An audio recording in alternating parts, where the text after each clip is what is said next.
दोस्तों एक बहुत ही खूबसूरत महिला अपने पास 2 साल का बच्चा लेकर जबलपुर स्टेशन पर मुंबई जाने वाली ट्रेन का इंतजार कर रही थी, जिस महिला का नाम गीता होता है। दोस्तों उसकी सुंदरता की वजह से उसको सारे लोग देखे ही जा रहे थे। तभी वहाँ पर एक राजू नाम का लड़का आता है, उसको भी मुंबई जाना था।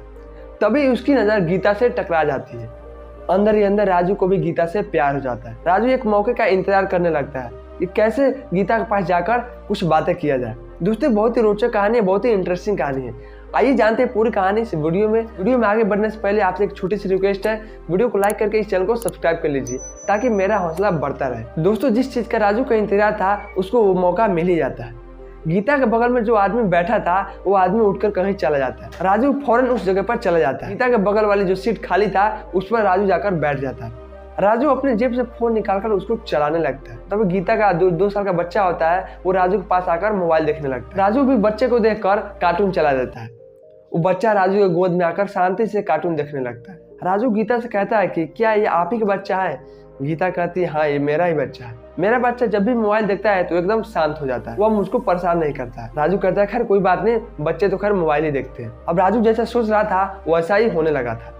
राजू गीता से बातें करने लगता है। तभी राजू गीता से कहता है कि आप कहाँ जा रही हो? तभी गीता कहती है कि मुझे मुंबई जाना है, वो मुंबई जाने वाली ट्रेन का इंतजार कर रही है। राजू भी कहता है कि मुझे भी मुंबई जाना है, क्या आपके पास टिकट है?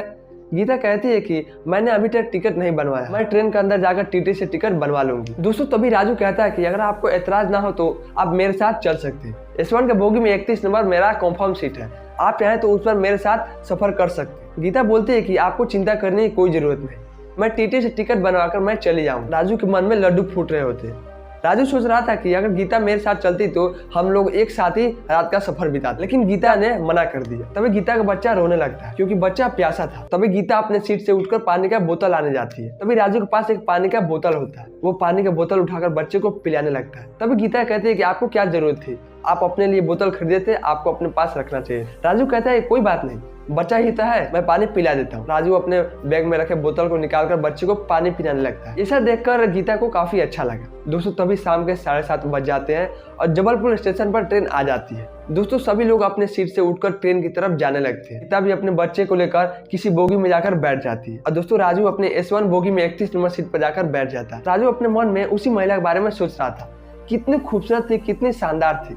अगर वो मेरे साथ बैठकर मुंबई जाती तो कितना मजा आता, हम दोनों एक साथ रात का सफर बिताते। दोस्तों ऐसा सोच ही रहा था तब तक सामने से गीता अपने बच्चे को लेकर आ रही होती। राजू हाथ हिलाता है कि जैसे कि मानो गीता इसकी तरफ ही आ रही हो, और सचमुच गीता राजू के पास ही आ रही थी। गीता राजू के पास आकर कहती है कि भैया मैं आपकी सीट पर बैठ सकती हूँ? राजू कहता है कि मैंने तो आपसे पहले ही कह दिया था कि आप मेरी सीट पर बैठकर जा सकती। गीता बोलती है कि मैंने टीटी से टिकट बनवा लिया है, टीटी ने बोला कि अभी कोई सीट खाली नहीं है, सीट खाली होगा तो मैं बताऊं, इसलिए मैंने सोचा कि आपने कहा है कि आप मेरी सीट पर बैठकर जा सकते हो, इसलिए मैं अपने बच्चे को लेकर आपके पास चली। राजू कहते हैं कोई बात नहीं। राजू अपने सीट से थोड़ा सा साइड सरक जाता है। गीता अपने बच्चे को लेकर उसके बगल में बैठ जाती है। दोस्तों राजू का हौसला 7वें आसमान पर था। राजू ने जैसा सोचा था वैसा ही हो रहा था। राजू काफी खुश था। गीता ने बोला कि आप कितनी अच्छे, आप मुझे जानते भी नहीं है और आप मुझे अपना सीट पर बैठा लिए। गीता ने कहा कि जब मैं उस बोगी में गई थी तो वहाँ पर एक महिला के पास मैंने बैठने की कोशिश की, वो महिला बोली कि मैं बीमार हूँ, आप मेरे पास नहीं बैठ सकते, वो अपनी सीट से मुझे भगा दी, जबकि वो एक महिला थी। लेकिन आपका दिल कितना बड़ा है, बिना कुछ सोचे समझे आप अपने सीट पर मुझे बैठा ली। दोस्तों इन दोनों की बातें अब चलने लगी। इन दोनों की बातें करते करते शाम के 10 बज जाते। राजू कहता है कि आपने कुछ खाने के लिए लाया है कि नहीं? गीता बोलती है कि मेरा बच्चा परेशान कर रहा था इसलिए मैंने खाने के लिए कुछ बना भी नहीं पाई। गीता बोलती है कि जब चिप्स का पैकेट आएगा तो मैं चिप्स का पैकेट खरीद लूंगी, उससे ही काम हम लोगों का डगर। दोस्तों ऐसा सुनते ही राजू फौरन अपने सीट से उठकर चिप्स खरीदने चला जाता है। 200-300 का चिप्स, कोल्ड ड्रिंक, बिस्कुट ये सब खरीद लेता है और अपने सीट पर आकर बैठ जाता है। और जो राजू के हाथ में जो बड़ा सा एक चिप्स का पैकेट था वो गीता को दे देता है खाने के लिए। गीता बोलती है कि आपको ये सब खरीदने की क्या जरूरत थी? राजू कहता है कि कोई बात नहीं, मैं इतना सारा खरीदा हूँ, मैं अपने लिए थोड़ी ना खरीदता हूँ, ये सब मैं अकेले ही थोड़ी खा पाऊंगा, कोई बात नहीं आप खाइए। दोस्तों गीता को ये काफी अच्छा लगता है।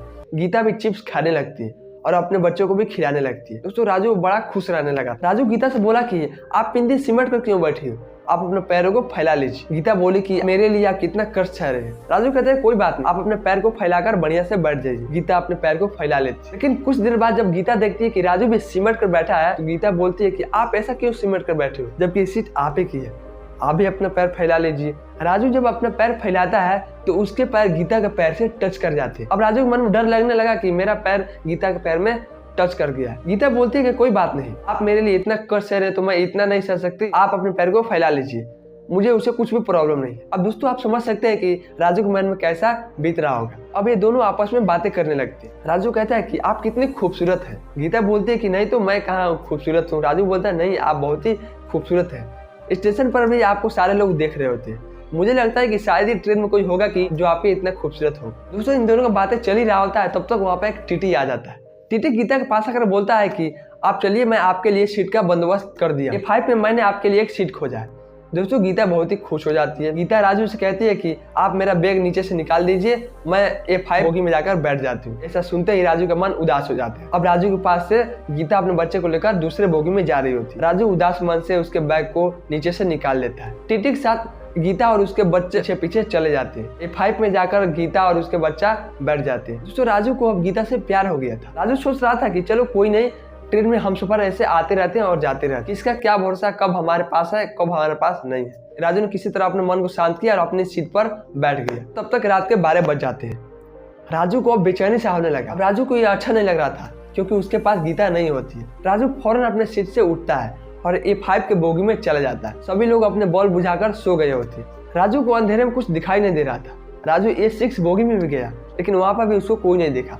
हार थक कर जब राजू लौट रहा होता है अपनी बोगी की तरफ, तब तक उसके पीछे से आवाज आती है। वो और कोई नहीं बल्कि गीता होती है। राजू गीता के पास जाकर कहता है कि आपको किसी चीज की दिक्कत तो नहीं है। गीता बोलती है कि भैया मैं अब आपको क्या बताऊं, दिन का समय होता तो मैं आपके पास से यहाँ आती ही नहीं। मैं आपके पास इसीलिए चली आई कि आपके सोने में कुछ भी प्रॉब्लम ना हो, इसलिए मैंने आपके पास से जाना ही ठीक समझा। राजू बोलता है कि उसमें कोई भी दिक्कत नहीं है, हम आराम से उसमें सो सकते हैं। दोस्तों ऐसा सुनते ही गीता फिर से अपने बच्चे को उठाकर और अपना बैग लेकर राजू के पीछे पीछे उसी बोगी में फिर से चले जाते हैं। फिर से आकर उसी सीट पर ये दोनों बैठ जाते हैं। गीता अपने बच्चे को साइड में सुला देती है। अब ये दोनों आपस में फिर से बातें करने लगे। दोस्तों राजू पूछता है कि क्या आपकी शादी हो चुकी है। गीता बताती है कि मेरी शादी हो चुकी है और मेरा ये 2 साल का बच्चा है। राजू बोलता है कि आपके पति क्या काम करते हैं। गीता बोलती है कि आप मेरे पति के बारे में मत पूछिए, वो मेरा पति बड़ा खराब आदमी था। राजू बोलते है कि आप अपने पति के बारे में ऐसा क्यों बोल रही है। गीता अपनी पूरी दास्तान राजू को बताती है। गीता बताती है कि जब उसकी शादी एक लड़के से हुई थी, वो मुंबई में रहता था। वो मेरे माता पिता को धोखा देकर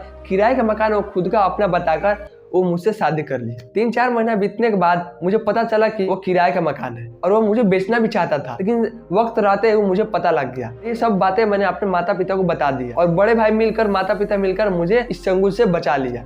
तब से मैं अपने मायके रहती हूँ अपने बच्चे को लेकर। उसके बाद मैं अपने पति से कभी मिली नहीं और ना ही वो मुझसे मिला है और ऐसे ही मेरा जिंदगी कट रहा है। गीता बोलती है कि वैसे आपकी शादी हुई है कि नहीं। दोस्तों राजू बताता है कि मेरी शादी अभी तक नहीं हुआ है, मैं POP का काम करता हूँ, इससे ही मैं अच्छे खासे पैसे कमा लेता हूँ और मेरा गुजारा ऐसा ही चल रहा है। दोस्तों राजू को गीता बहुत ही पसंद आने लगी थी। अब गीता के मन में भी थोड़ा थोड़ा प्यार राजू के प्रति आ रहा था। दोस्तों ऐसा करते करते रात के 1 बज जाते हैं। राजू बोलता है कि वो नींद आ रही है, आप सो जाइए। राजू साइड में सिमट कर गीता के लिए जगह बना देता है। गीता अपने सर को राजू के गोद में रखकर सो जाती है। राजू भी इस चीज को देखकर बड़ा खुश होता है। 4 बजे सुबह में गीता की नींद टूटती है। गीता बोलती है कि अब आप भी थोड़ा सो लीजिए क्योंकि आपको भी नींद आ रही है, आप पूरी रात जगे। दोस्तों राजू भी गीता के गोद में अपना सर रखकर सो जाता है। गीता भी इसी तरह बैठकर अपना टाइम पास करने लगती है। उसका बच्चा साइड में सो रहा होता है। दोस्तों राजू का नींद सुबह के 8 बजे टूटता है। राजू गीता से बोलता है कि आप यहाँ पे बैठिए, मैं अभी आपके लिए नाश्ता लेकर आता हूँ। राजू अपने सीट से उठकर नाश्ता लाने चला जाता है। कुछ देर बाद वो नाश्ते में खाने के लिए कुछ लाता है, तो उसके बाद मिलकर ये दोनों खाने लगते हैं। इन दोनों की बातें फिर से शुरू हो जाती है। ऐसा करते करते दिन के 12 बज जाते हैं और ट्रेन मुंबई स्टेशन पर पहुंच जाता है। उसके बाद गीता अपने बच्चे को लेकर राजू के साथ मुंबई स्टेशन पर उतर जाती है। उसके बाद दोस्तों गीता को भी राजू से प्यार हो गया होता है क्योंकि इन दोनों ने ट्रेन में रात भर एक साथ ही गुजारा था। दोस्तों जो गीता होती है वो अपना फोन नंबर राजू को दे देती है। राजू भी अपना फोन नंबर गीता को दे देता है। दोस्तों राजू मुंबई में अपना काम करने आया होता है। गीता अपने मुंबई में मायके चली जाती है। ये दोनों फोन से बातें करने लगते हैं। 3-4 महीने तक ये फोन से बातें करते हैं। उसके बाद गीता ने एक दिन फोन करके कहा कि राजू से कि आप मेरे मायके आ जाओ, वहीं पे हम रिश्ते के लिए बात करेंगे। गीता के परिवार में गीता का बड़ा भाई, उसकी माँ और उसके पापा थे। राजू भी वहां पर पहुंच जाता है। गीता बताती है कि ये राजू है। गीता बताती है अपने माता पिता से कि ये राजू बहुत ही अच्छा लड़का है, ट्रेन में मुझको बहुत ही मदद किया था। वो अपने माता पिता से राजू के बारे में बात करती है। गीता के परिवार वाले शादी के लिए मान जाते हैं। उसके बाद इन दोनों की शादी हो जाती है। दोस्तों ये दोनों हमसफर की कहानी आपको कैसे लगी? अच्छी लगी तो वीडियो को लाइक करके इस चैनल को सब्सक्राइब कर लीजिएगा ताकि आपको इस चैनल पर ऐसे ही स्टोरी वीडियो मिलते रहेंगे। तब तक के लिए थैंक्स फॉर वॉचिंग।